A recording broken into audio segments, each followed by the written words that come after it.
بسم اللہ الرحمن الرحیم الحمد للہ رب العالمین الرحمن الرحیم مالک یوم الدین ایاک نعبد و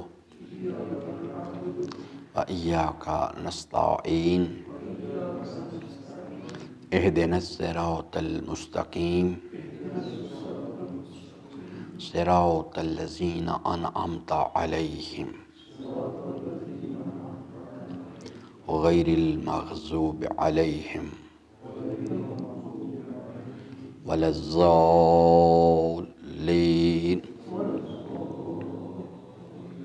صدق اللہ مولانا العظیم وصدق رسولہ الکریم وصلی اللہ علی سیدنا ونبینا محمد وآلہ الطاہرین۔ ربی اشرح لی صدری ویسر لی امری واحلل عقدۃ من لسانی یفقہوا قولی۔ حضرات محترم، سورہ مبارکہ الحمد کے مطالب میں ہم بات کر رہے تھے، اور آج ہم انشاءاللہ اگلے مرحلے پہ داخل ہو رہے ہیں، لیکن چونکہ ہر جمعے کی صبح کو ہم زیارت امام حسین علیہ السلام پڑھتے ہیں، تو اس مناسبت سے یہ چیز عرض کرنا ضروری سمجھتا ہوں کہ یعنی ایک چیز ہے امام حسین علیہ السلام، ان کی ذات، ایک ہے حسینیت۔ بنیادی طور پہ جو چیز، جیسے کہ یہ قرآن کریم ہے اور ایک ہے قرآن کریم کا پیغام، تو اصل چیز ہے کہ ہم نے امام حسین علیہ السلام کے ساتھ جو متمسک ہونے کے لیے تقاضا کیا گیا ہے کہ قرآن اور اہل بیت سے اصل میں وہ کردار ہے قرآن کریم میں، وہ اصل وہ پیغام ہے جو قرآن کریم نے دیا، اس کو عملی زندگی میں اختیار کرنا ہے۔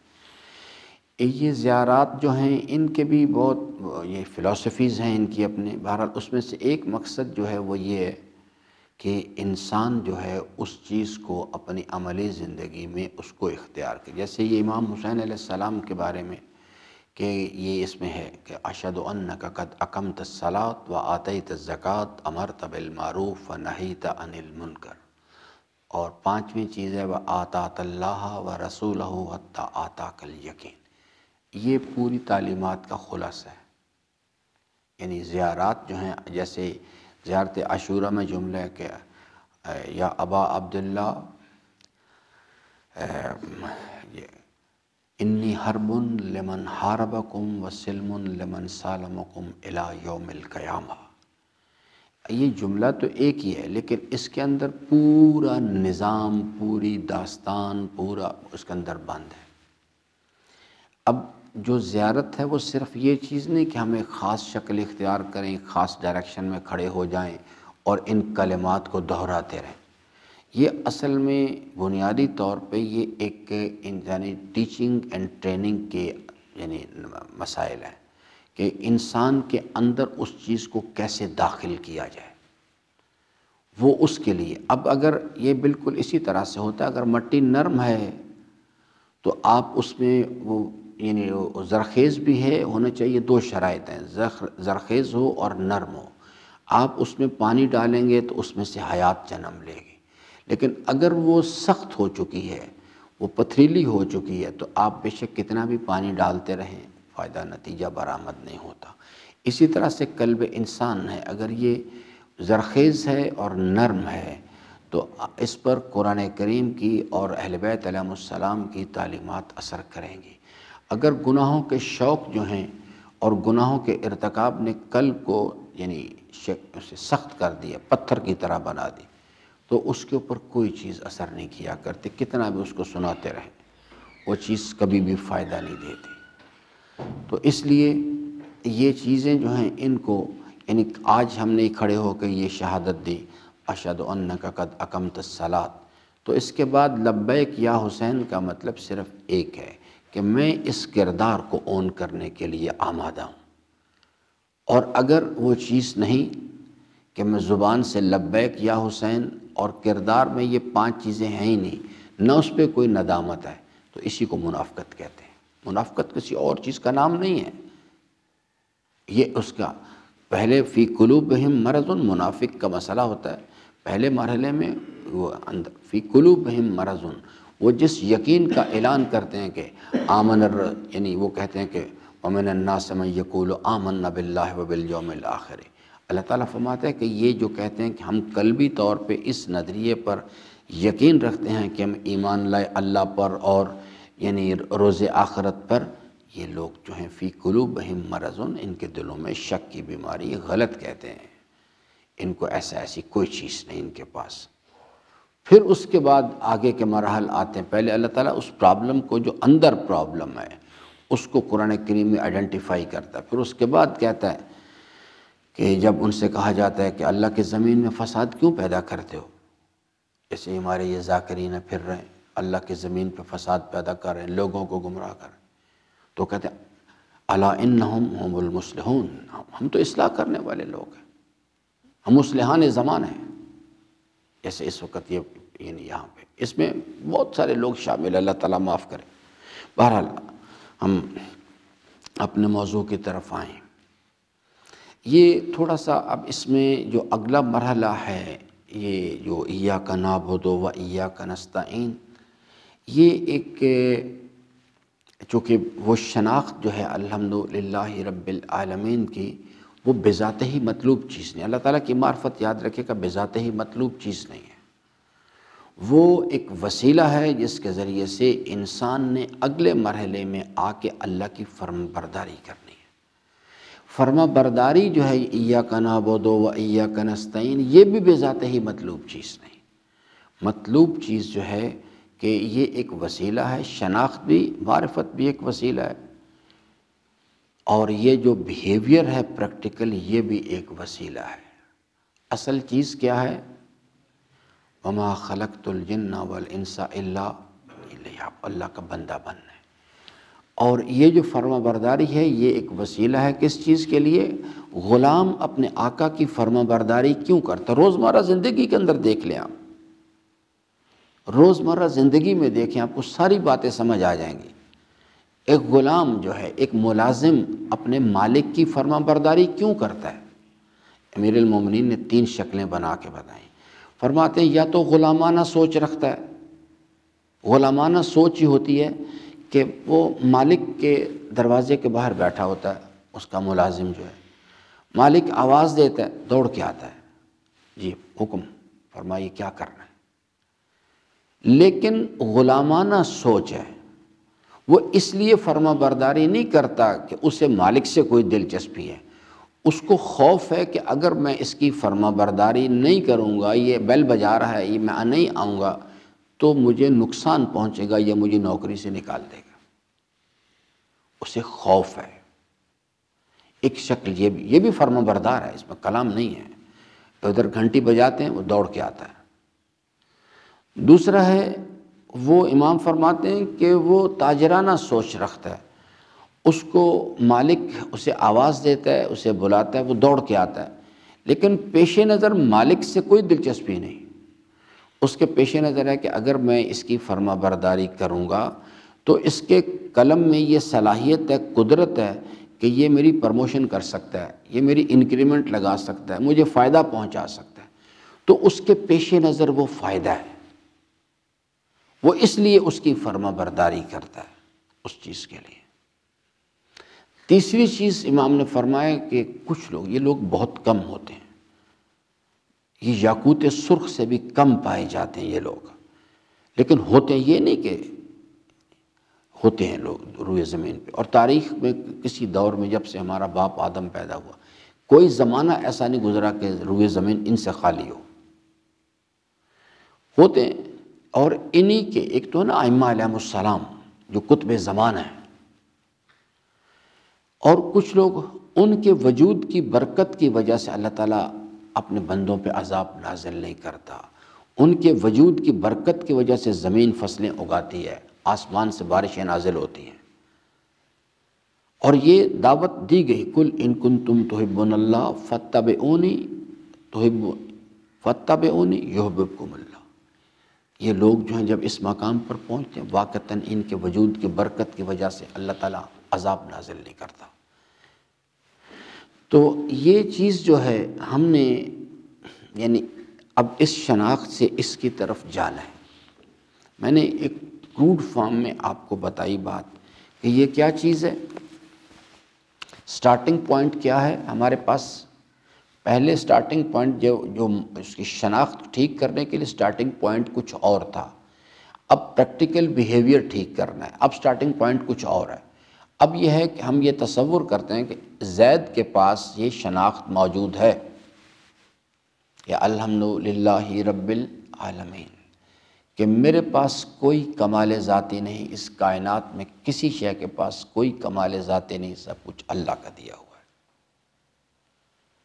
اور اللہ کے قائم کردہ نظام کی بھی اس کے پاس شناخت ہے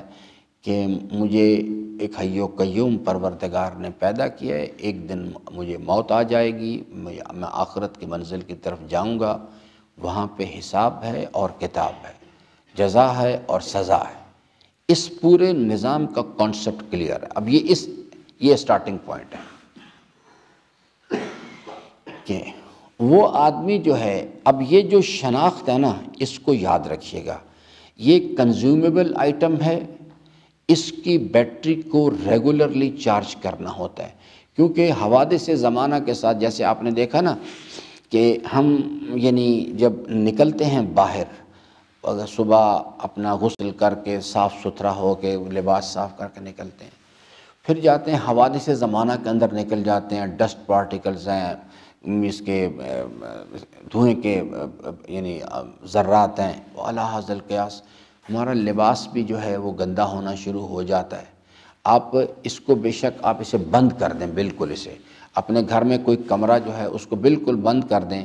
1 مہینے کے بعد آپ آ کے دیکھیں تو آپ دیکھیں گے کہ تمام جتنی بھی چیزیں ہیں ان کے اوپر ڈسٹ پڑی ہوئی ہوگی۔ وہ ڈسٹ جو ہے وہ پینیٹریٹ کر جاتی ہے۔ جب ہم باہر نکلتے ہیں تو یہ چیزیں ہمارے لباس کو بھی آلودہ کرتی ہیں، اور یہ چیز جو ہے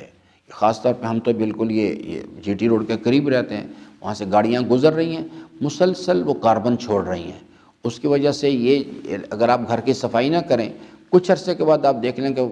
سیاہ ذرات کی وہاں پہ پوری لیئر آ جائے گی۔ تو یہ ہمارے بدن کو یہ چیزیں گندا کرتی ہیں۔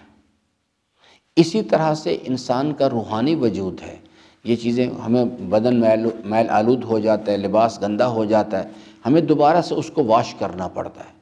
اسی طرح سے جب ہم نکل جاتے ہیں، ٹی وی کے سامنے جا کے بیٹھ گئے، اب وہاں پہ جیو ٹیلی ویژن کا اشتہار چل رہا ہے، وہ اشتہار جو ہے ایک یعنی بے پردہ خاتون جو بے حیائی کے حرکات کر رہی ہے، وہ منظر نگاہوں کے ذریعے سے اندر چلا جاتا ہے۔ آپ ویگن میں سفر کر رہے ہیں، وہاں گانے لگے ہوئے ہیں، آپ صدر میں چلے گئے، وہاں بے پردہ خواتین پھر رہی ہیں، یہ تمام مناظر اندر جا رہے ہوتے ہیں، یہ آنکھیں تو کام کر رہی ہیں۔ تو جب وہ کام کر رہی ہے تو جتنے بھی جس طرح سے آپ ایک محفل میں جا کے بیٹھ جائیں جہاں لوگ سگریٹ پی رہے ہیں، آپ تو نہیں پی رہے، میں تو نہیں پی رہا، لیکن وہ جو وہاں ماحول پورا آلودہ ہو چکا ہے، اس کی وجہ سے اس کے اثرات تو میرے اندر بھی جائیں گے۔ اسی طرح سے یہ اس روحانی وجود کا مسئلہ ہے۔ جب ہم ماحول کے اندر نکلتے ہیں، یہ چیزیں جیو کے پروگرام، دفتر میں بیٹھ کے لوگ غیبت کر رہے ہیں، گالیاں دے رہے ہیں، فحش باتیں کر رہے ہیں،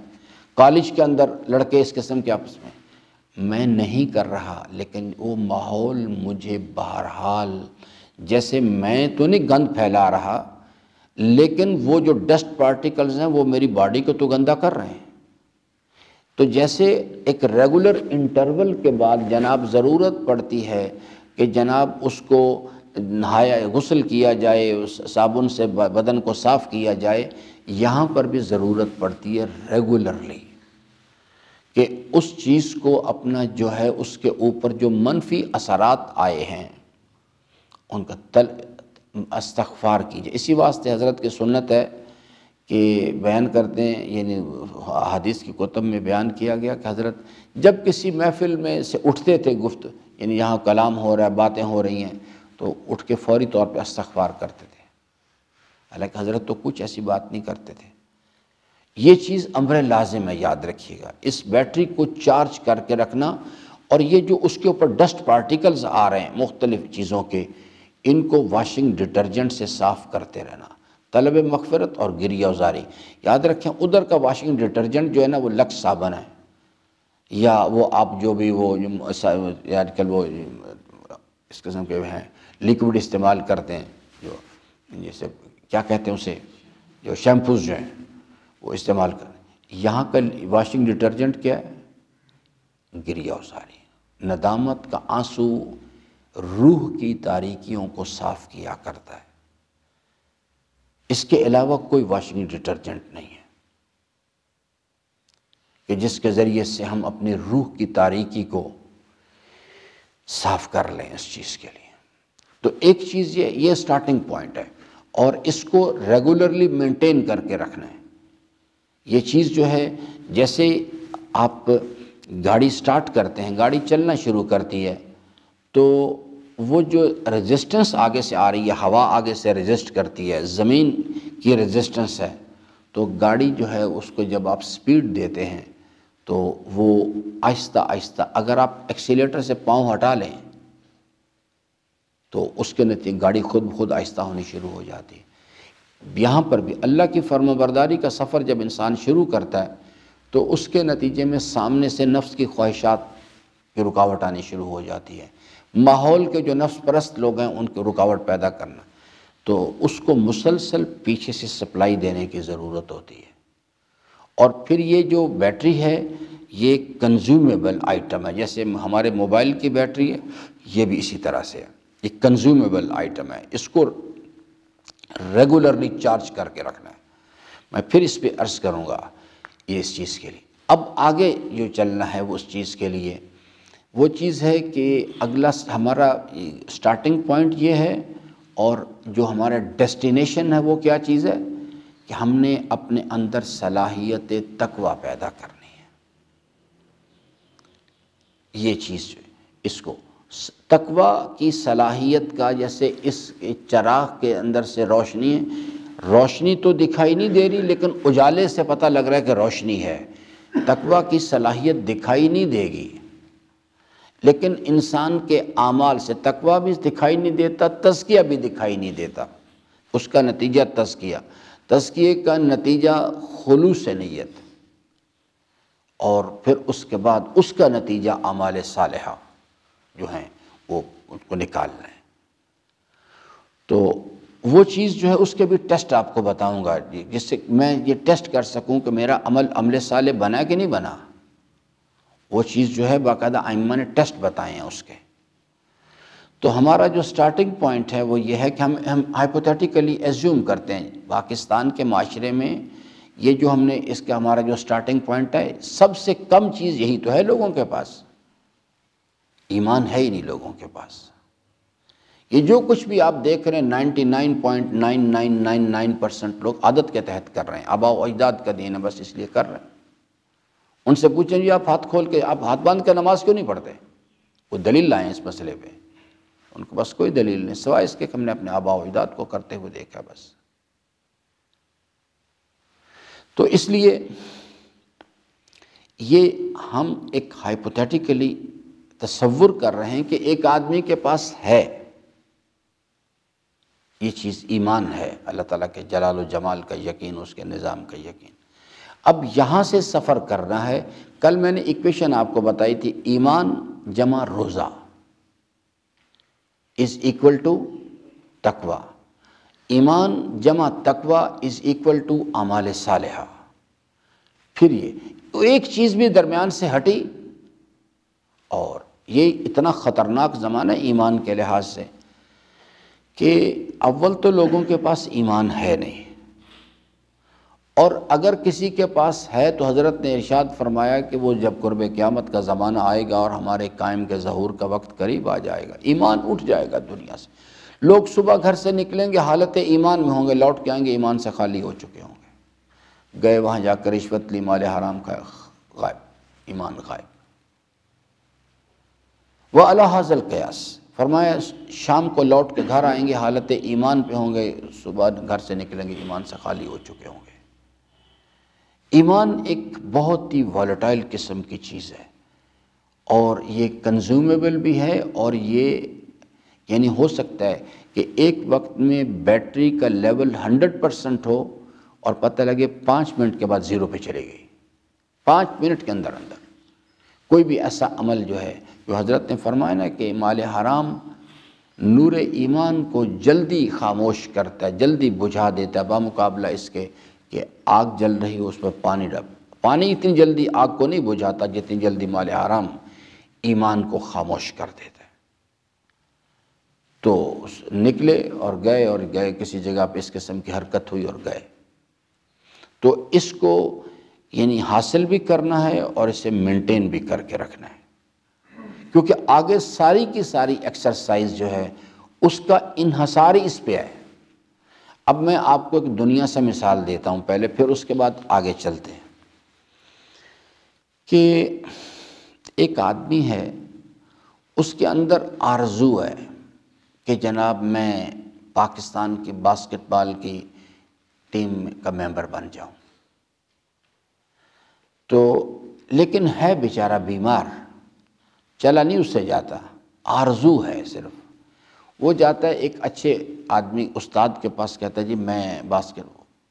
بال کے پاکستان کی باسکٹ بال ٹیم کا ممبر بننا چاہتا ہوں۔ تو وہ کہے گا کہ بھائی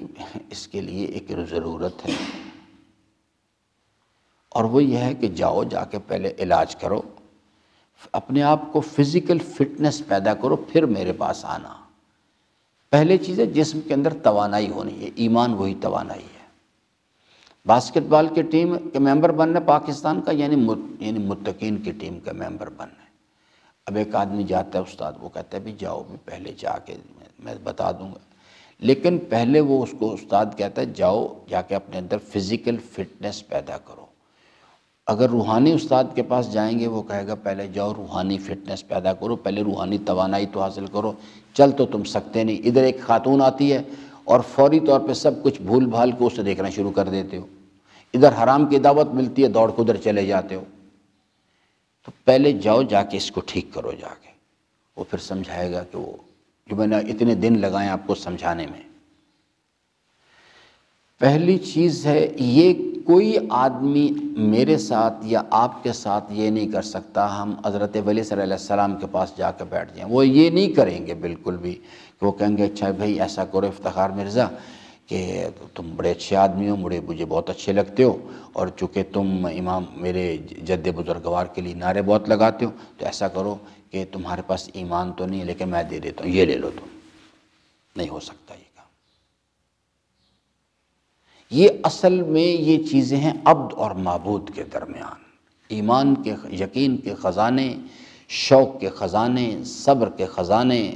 یہ ولولے، یہ سب اللہ کے پاس رکھے ہوئے، سب خزائن اللہ کے پاس ہیں۔ اور یہ چیز جو ہے یہ بغیر یعنی امتحان کے یہ چیزیں ملتی نہیں۔ یہ جو چیزیں جن کو ہم کہتے ہیں یہ مال ہے، یہ عورت ہے، یہ مکان ہے، یہ دیکھو اللہ نے ڈونلڈ ٹرمپ کو نہیں دیے ہوئے۔ اگر اللہ حضرت فرماتے ہیں ان چیزوں کی اللہ کی نظر میں ایک ذرہ برابر قیمت ہوتی ہے، اپنے دشمنوں کو کبھی نہ دیتا۔ سجدے کے شوق کی توفیق نہیں دیتا، نماز کے شوق نہیں دیتا کسی کو، اپنی فرما برداری کا شوق نہیں دیتا، صبر کی توفیق نہیں دیتا۔ یہ اپنے اغیار کو، جب وہ دنیا نہیں بند کرتا، سورج کو یہ نہیں کہتا کہ اس کو فائدہ پہنچانا بند کر دو، کہتا ہے اس سے نماز کی توفیق سلب کر لو، اس سے فرما برداری کا شوق اس سے واپس لے لو، اسے سجدے کی توفیق اس سے سلب کر دو۔ وَعَلَى هَذَا الْقِيَاسِ، تو وہ جاتا ہے اس کے پاس، وہ کہتا ہے جاؤ بھی پہلے جا کے اچھی غذا استعمال کرو اور پھر آؤ، پھر میں تمہیں بتاؤں گا کہ اپنے اندر جسمانی توانائی پیدا کرو۔ اسی طرح سے اگر کوئی آدمی چاہتا ہے کسی اچھے استاد کے پاس، روحانی استاد کے پاس جائے اور جا کے اس کو کہے کہ جی میری تربیت کرو، تو وہ کہے گا جاؤ بھی پہلے، یہ ہے فارمولہ، جاؤ جا کے روحانی توانائی پیدا کرو اپنے اندر، اس کے بغیر کچھ نہیں ہونا، وہ چیز اپنے اندر پیدا کرو جا کے۔ کوشش انسان نے کرنی ہے اور نتیجہ اللہ تعالیٰ نے اپنے ہاتھ میں رکھا ہوا ہے۔ اللہم عرفنی نفسک، عرفنی نبیک، عرفنی حجتک۔ اگر یہ نہیں ہوگا پھر ضلالت و اندینی آئے گا، اگر یہ چیز نہیں کریں گے پھر آئے گا، پھر ضلالت و گمراہی زندگی میں داخل ہو جائے گی۔ تو وہ اس کو کہتا ہے جی آپ، پھر وہ استاد کے کہنے پہ وہ اپنی یعنی جو جسمانی توانائی ہے اس کو بحال کر لیتا ہے، فٹ ہو جاتا ہے فزیکلی، پھر آ جاتا ہے استاد کے پاس۔ استاد کہتا ہے اچھا اب ایسا کرو کہ یہ ڈو دس تھنگ اینڈ اتنی ایکسرسائز کیا کرو، اتنی روزانہ جاگنگ کرو، اتنی ریس لگاؤ، اتنی ڈربلنگ کرو، یہ اپنی نگرانی میں کراتا ہے۔ یہ ہے روزہ۔ استاد پھر کہتا ہے کہ بھئی دیکھو اب تم نے یہ جو صوفیاء کے سلاسل ہیں نا، ان کو یکسر غلط نہ کہیں، وہ کچھ کسی مقامات پر وہ اشتباہ کر گئے ہوئے ہیں، باقی جو وہ لوگ ہیں صوفیاء سے مراد ہے، میں گمراہ لوگوں کی بات نہیں کر رہا، وہ لوگ جو ہیں وہ یعنی نفس کی وہ بھی اللہ کو راضی کرنا چاہتے ہیں، نفس کی خواہشات کی مخالفت کی مشقیں کرنا چاہتے ہیں، لیکن انہیں سمجھ نہیں ہے اصل میں۔ انہوں نے نفس کی، جیسے اللہ تعالیٰ نے یعنی بنی اسرائیل کے بارے میں بھی فرمایا کہ ہم نے تو یہ جو رہبانیت کا راستہ ہم نے تو ان کو نہیں بتایا تھا، انہوں نے خود اپنے طور پر اس کو ڈیزائن کر لیا، لیکن بعد میں پھر جو کچھ خود انہوں نے اپنے لیے راستہ معین کیا، خود بھی اس پہ عمل نہیں کر سکے۔ تو ایمان وہ روحانی فٹنس ہے اور اس کے بھی مدارج ہیں۔ ان کے پاس ہو سکتا ہے ایک پہلے مرحلے پر ہوں، یہ دوسرے پہ ہوں، یہ تیسرے پہ ہوں، یہ چوتھے پہ ہوں۔ یہ پھر مربی کا کام ہے دیکھے کہ ان میں سے، کیونکہ اس نے اسی کے مطابق اس نے ایکسرسائزیں کرانی ہیں، اسی کے مطابق ایکسرسائزیں کرانی پڑیں۔ وہ لوگ جو ہیں صوفیاء کرام وہ اشتباہ وہاں کرتے ہیں آ کے، وہ لوگ جو ہیں وہ نفس کی خواہشات کی مخالفت کی مشقیں کرنے کے لیے سیرت رسول اسلام سے رہنمائی نہیں لیتے، بس یہ غلطی ہے۔ ورنہ بنیادی طور پہ راستہ تو وہی ہے جو امام علیہ السلام نے فرمایا کہ جاؤ نفس کی خواہشات کی مخالفت کے ذریعے سے اس نور علم کو کا جو خزانہ ہے اس کو کشف کرنے کی کوشش کرو۔ لیکن نفس کی خواہشات کی مخالفت کی مشقیں کرنے کے لیے کیا طریقہ کار ہے؟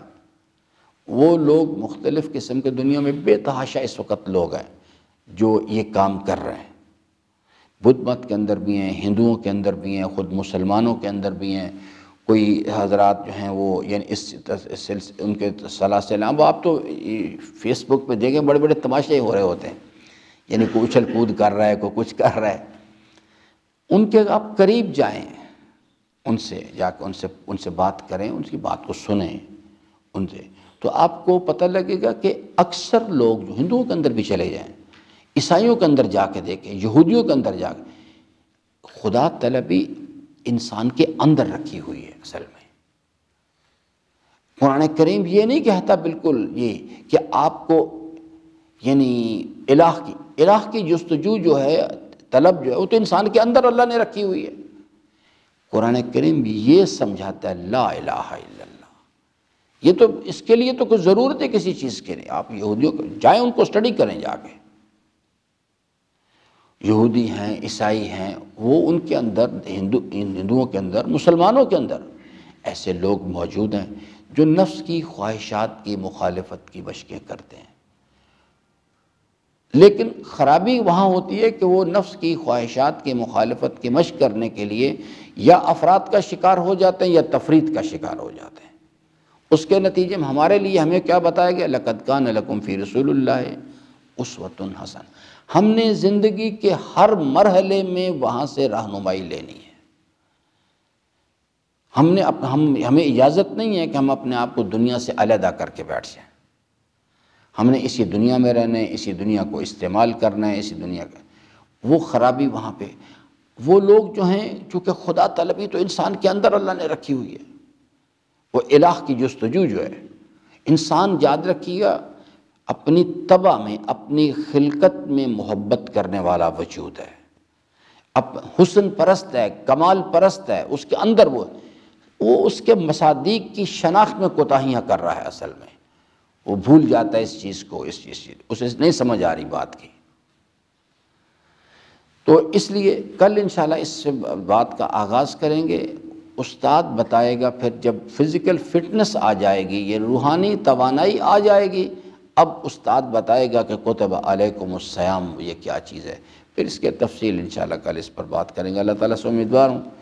کہ اللہ تبارک و تعالی ہم سب کو اپنے رضا کی راہیں جو ہیں ان کو شناخت کرنے اور ان پر عمل پیرا ہونے کی توفیق عطا فرمائے۔ درود پڑھ لیں محمد و آل محمد علیہ السلام۔